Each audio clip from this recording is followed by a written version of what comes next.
So for this week's discussion post, our question was, what advice could we give managers on how to deal with negative emotions such as anger, sadness, frustration, loneliness, and even in some cases depression? For me, the one advice I could give for people that helped me in my life, that would help in all these emotional categories, is knowing how to reprogram your brain. Now, what does it mean when your brain's programmed? What do you mean by that? Well, the way I was taught, your brain's like a computer. How you were raised, what values that were instilled in you, and what people that you grew up with that influenced the way you think, how you talk, and how you walk your walk makes you who you are today in your current moment. So when you go on that journey to reprogram your brain, you got to first discover who you are, what makes you the way you are, and why are you like this. You got to find your root cause that makes you who you are. And if you're a person that struggles with let's say you have a short fuse, you get a really small patience with people. You work with customers and you get frustrated easily.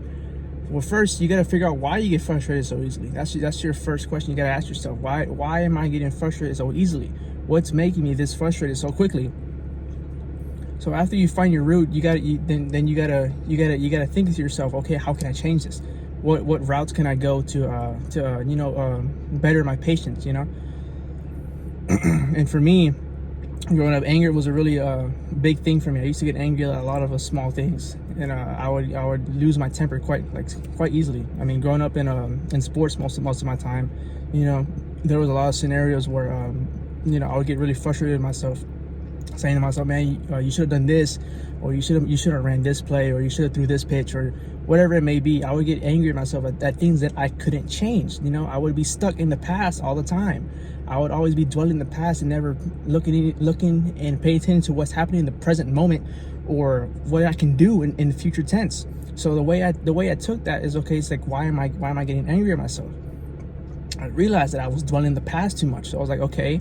So I kept trying to instill in my brain to just forget about it and just leave it in the past. Leave what happened in the past. The way my father taught me is like, whenever I go play ball, we would travel a lot, and if I had a bad performance or I didn't have a good game, he's like, hey, whatever happens on the field, leave it on the field. Do not bring it with you.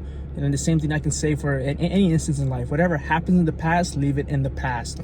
Do not dwell on your past burdens and focus on what you can do now and what you can improve on in the future. And as you keep doing that over and over, it may not be easy. You may not see any improvement, or you might not see any advancement in the current moment, but as you keep doing it over time, you will see improvement and you will see change in how you approach and receive certain scenarios in your life.